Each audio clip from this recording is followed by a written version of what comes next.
जय श्री कृष्ण, जय श्री राम। श्रीमद् भागवत के नवम स्कंद में आपका स्वागत है। हम अपनी कथा आगे बढ़ाते हैं। आज हम विदर्भ के वंश का वर्णन सुनेंगे। सुखदेव जी कहते हैं कि राजा विदर्भ की बोजिया नाम की पत्नी थी, जो हमने पिछली कथा में जाना था। अब बोजिया नाम की पत्नी से उनके 3 पुत्र हुए, कुश, कृत और रोमपाद। कहते हैं रोमपाद विदर्भ वंश में बहुत ही श्रेष्ठ पुरुष माने जाते हैं। रोमपाद के पुत्र हुए वब्रु, वब्रु का कृति, कृति का उशिक, उशिक का चेदी। चेदी के वंश में ही दमघोष और शिशुपाल जैसे राजा हुए। जो दूसरे पुत्र थे कृत, उनका पुत्र हुआ कुंती, कुंती का दृष्टि, दृष्टि का निवृत्ति, निवृत्ति का दशारह और दशारह का पुत्र हुआ व्योम, व्योम का जिमुत, जिमुत का विकृति, विकृति का भीमरथ, भीमरथ का नवरथ और नवरथ का पुत्र हुआ दशरथ। दशरथ से शकुनी, शकुनी से करम्बी, करम्बी से देवरात, देवरात से देवक्षत्र, देवक्षत्र से मधु, मधु से कुरुवश और कुरुवश से अनु, अनु से पुरुहोत्र, पुरुहोत्र से आयु, आयु से सात्वत, सात्वत के अब 7 पुत्र हुए, भजमान, भजी, दिव्य, वृष्णि, देवावृत, अंधक और महाभुज। भजमान की 2 पत्नियां थीं। एक से उनके 3 पुत्र हुए, निम्नलोपी, किंकिण और दृष्टि। दूसरी पत्नी से उनके 3 पुत्र हुए, सताजीत, शास्त्राजीत और आयुताजीत। देवावृत के पुत्र का नाम था वब्रु। और कहते हैं कि वब्रु के बारे में ऐसा कहा जाता है कि लोगों ने जैसा उनके बारे में सुन रखा था कि दूर से जैसा सुन रखा था, वे निकट से वैसे ही दिखते थे। कई लोगों में कहा जाता है ना कि तुम दूर से, तुम्हारे बारे में सुना अलग था लेकिन तुम दिखते अलग हो या तुम अलग हो। ऐसा नहीं है, वैसा उनके बारे में नहीं है। जैसा उनके बारे में सुन रखा था वो वैसे ही थे। और कहते हैं कि वब्रु जो है वो मनुष्यों में श्रेष्ठ कहलाते हैं। अब सात्वत के जो पुत्र थे उनमें महाभोज नाम के जो उनके पुत्र थे वो बहुत ही धर्मात्मा थे और उन्हीं के नाम से भोजवंशी यादव हुए। अब आते हैं दूसरे पुत्र वृष्णि के बारे में, जो वृष्णि वंश को आगे बढ़ाने वाले हैं। वृष्णि के 2 पुत्र हुए, सुमित्र और युधाजीत। युधाजीत के शिनी और अनमित्र ये 2 पुत्र हुए। अनमित्र से निम्न का जन्म हुआ। और जो दूसरे पुत्र थे सत्राजीत और प्रसेन नाम से प्रसिद्ध यदुवंशी निम्न के ही पुत्र थे। सत्राजीत और प्रसेन ये निम्न के पुत्र हुए। अनमित्र का एक और पुत्र था जिसका नाम था शिनी, और शिनी से ही सत्यक का जन्म हुआ था। इसी सत्यक के पुत्र हुए युधान, जो सात्यकी के नाम से प्रसिद्ध हुए। अब सात्यकी का पुत्र हुआ जय, जय का कुणी और कुणी का पुत्र युगंधर हुआ। अनमित्र के तीसरे पुत्र का नाम वृष्णि था, जो मैंने कहा था वृष्णि वंश। वृष्णि के 2 पुत्र हुए, श्वफलक और चित्ररथ। श्वफलक की पत्नी का नाम गांधिनी था और उनमें सबसे श्रेष्ठ अक्रूर के अतिरिक्त 12 पुत्र उत्पन्न हुए थे। अक्रूर जी के साथ उनके और 12 पुत्र थे, जिनका नाम है आसंग, सारमेय, मुदुर, मृदुवेद, गिरि, धर्मवृद्ध, सुकर्मा, क्षेत्रोपेक्ष, अरिमर्दन, शत्रुघ्न, गंधमादन और प्रतिबाहु। अब इनके एक बहन भी थी जिसका नाम था सुचिरा। जो अक्रूर थे उनके 2 पुत्र थे, देववान और उपदेव। और जो श्वफलक के भाई चित्ररथ के पृथु, विदुरथ ऐसे बहुत सारे पुत्र हुए। ये सभी वृष्णि वंश में माने जाते हैं। अब जो सात्वक है उनके पुत्र थे अंधक, और अंधक के 4 पुत्र हुए, कुकुर, भजमान, सुचि और कंबल बरही। उनमें से कुकुर का पुत्र वहनी, वहनी का विलोमा, विलोमा का पुत्र हुआ कपोत्रोमा और कपोत्रोमा का पुत्र हुआ अनु।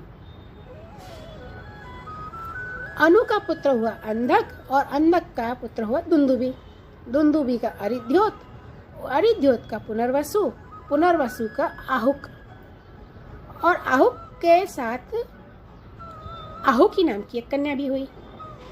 जो आहुक थे उनके 2 पुत्र हुए, देवक और उग्रसेन।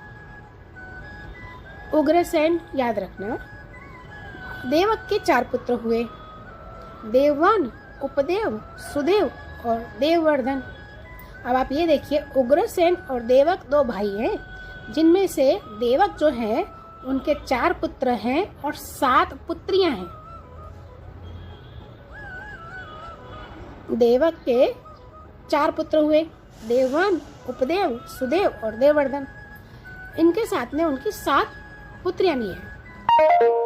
देवा, शांति देवा, उपदेवा, श्रीदेवा, देवरक्षिता, सहदेवा और देवकी।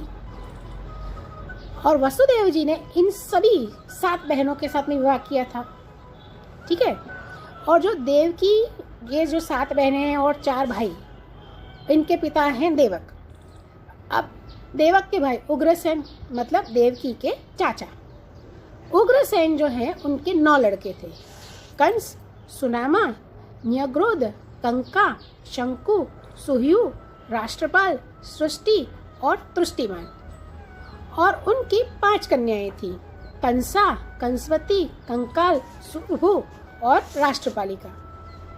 और इनका विवाह वसुदेव जी के छोटे भाइयों से हुआ था। कंस की जो सगी बहनें थी उनका विवाह तो वसुदेव जी के भाइयों के साथ में हुआ था।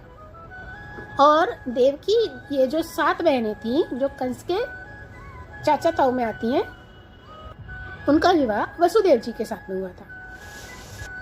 आगे बढ़ते हैं।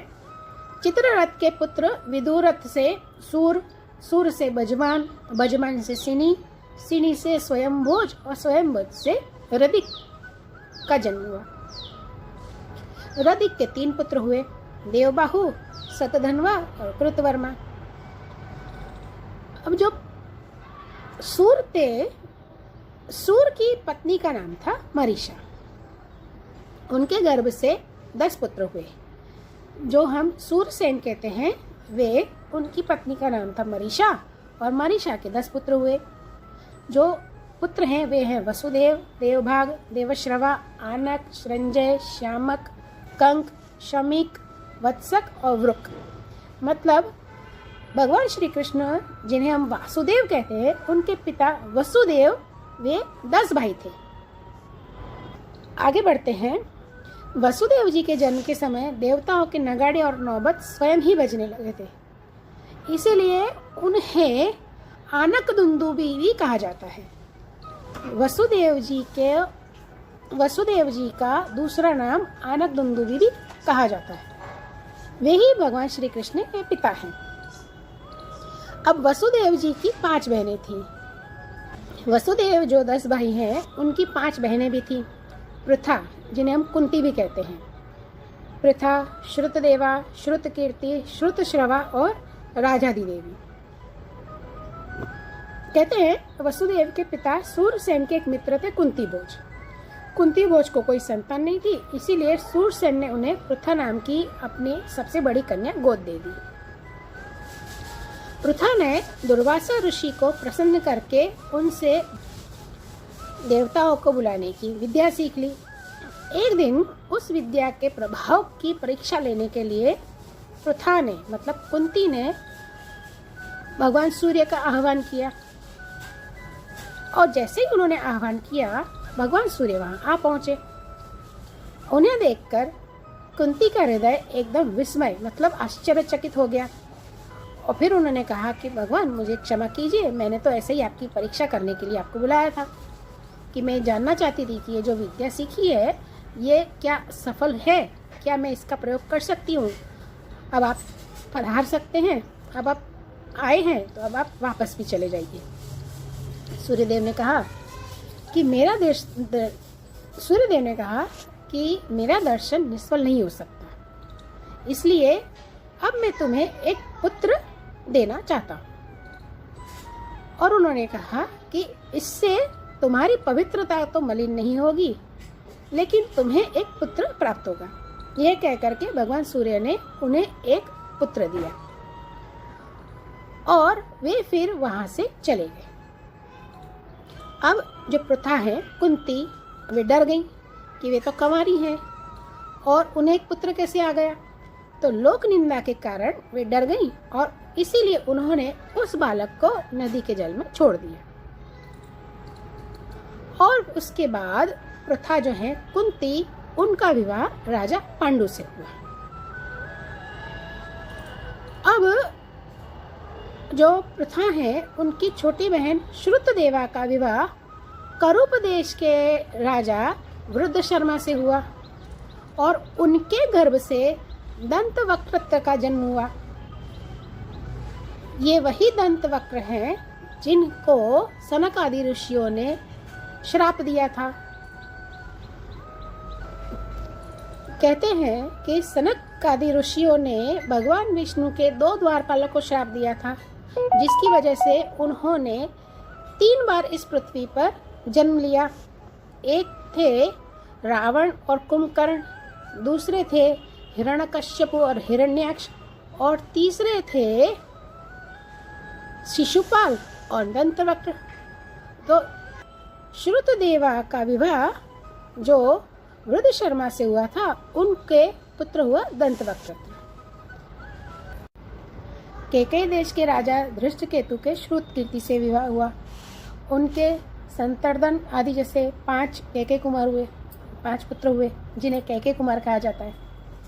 जो राधादी देवी थी, उनका विवाह जयसेन से हुआ और उनके 2 पुत्र हुए, विंद और अनुविंद। ये दोनों अवंतिकी के राजा हुए। चेदीराज दम घोष ने श्रुतश्रवा का पाणी ग्रहण किया, मतलब उनसे विवाह किया। उनके पुत्र था शिशुपाल, इनका वध वासुदेव जी ने किया। अब वसुदेव जी के जो भाई थे, उनमें से देवक की पत्नी कंसा के गर्भ से 2 पुत्र हुए, चित्रकेतु और बृहदबल। देवश्रवा की पत्नी कंसवती से सुवीर और इशुमान नाम के 2 पुत्र हुए। आनक की पत्नी कंका के गर्भ से भी 2 पुत्र हुए, सत्यजीत और पुरुजित। और सृंजय की पत्नी राष्ट्रपालिका के गर्भ से वृष, दुर्मर्शन आदि कई सारे पुत्र हुए। इसी प्रकार श्यामक के सुरभूमि नाम की पत्नी से हरिकेश और हिरण्याक्ष नाम के 2 पुत्र हुए। मिश्रकेशी अप्सरा के गर्भ से वत्सक के वृक आदि कई सारे पुत्र हुए। वृक ने दुर्वाक्षी के गर्भ से तक्ष, पुष्कर और शाल जैसे पुत्र उत्पन्न किए। शमिक की पत्नी सुदामिनी ने भी सुमित्र और अर्जुनपाल जैसे कई पुत्र उत्पन्न किए। और कंक की पत्नी कर्णिका के गर्भ से 2 पुत्र हुए, ऋतधाम और जय। अब जो वसुदेव जी हैं, जिन्हें आनक दुंदुभि भी कहा जाता है, उनकी और भी पत्नियां थी, जैसे पौरवी, रोहिणी, भद्रा, मदिरा, रोचना, ईला और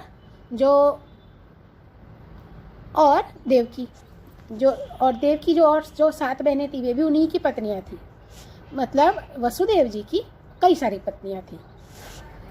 रोहिणी के गर्भ से वसुदेव जी के पुत्र बलराम, गद, सारण, दुर्मद, विपुल, ध्रुव और कुत्र जैसे पुत्र हुए। पौरवी के गर्भ से उनके 12 पुत्र हुए, भूत, सुभद्र, भद्रवाह, दुर्मद और भद्र। मदिरा के गर्भ से नंद, उपनंद, कृतक, शूर जैसे पुत्र उत्पन्न हुए। कौशल्या नाम की पत्नी के एक ही पुत्र था, उसका नाम था केशी। उसने रोचना से हस्त और हेमांगद आदि तथा ईला से उरुवलक आदि प्रधान यदुवंशों को जन्म दिया। अब वसुदेव जी के धृतदेवा के गर्भ से विपृष्ट नाम का पुत्र हुआ और शांति देवा से श्रम और प्रतिश्रुत नाम के कई पुत्र हुए। उपदेवा के गर्भ से कल्पवर्ष आदि जैसे 10 पुत्र हुए। श्रीदेवा के वसु, हंस, सुवंश आदि 6 पुत्र हुए। देवरक्षिता के गर्भ से उन्हें 9 पुत्र हुए। सहदेवा के गर्भ से पुरुविश्रुत आदि 8 पुत्र हुए और देवकी के गर्भ से भी 8 पुत्र हुए, जिनमें से कीर्तिमान, सुषेण, भद्रसेन, रुजु, संवर्धन, भद्र और बलराम, ये 7 पुत्र और 8वें भगवान श्री कृष्ण। और उनकी एक कन्या भी थी जिनका नाम था सुभद्रा। जब असुरों ने राजाओं का वेश धारण कर लिया और कई अक्षौहिणी सेना इकट्ठी करके सारी पृथ्वी को रौंदने लगे, तब पृथ्वी का भार उतारने के लिए भगवान मधुसूदन बलराम जी के साथ अवतरण हुए। पृथ्वी का भार तो उतरा ही, साथ में कलयुग में पैदा होने वाले भक्तों पर अनुग्रह, मतलब भक्तों पर अनुग्रह करने के लिए भगवान ने परम पवित्र यश का विस्तार किया, जिसका गान और श्रवण करने से ही उनके दुख, शोक और अज्ञान सब के सब नष्ट हो जाएंगे। भोज, वृष्णि, अंधक, मधु, सूरसेन, दशाहर, कुरु, संजय और पांडुवंशी वीर हमेशा भगवान की लीलाओं का ही आदरपूर्वक सराहना करते रहते थे। कहते हैं, लीला पुरुषोत्तम भगवान श्री कृष्ण मथुरा में वसुदेव जी के घर तो अवतरण हुए, लेकिन वह वहाँ पर रहे नहीं। वहाँ से वे नंद बाबा के घर गोकुल चले गए।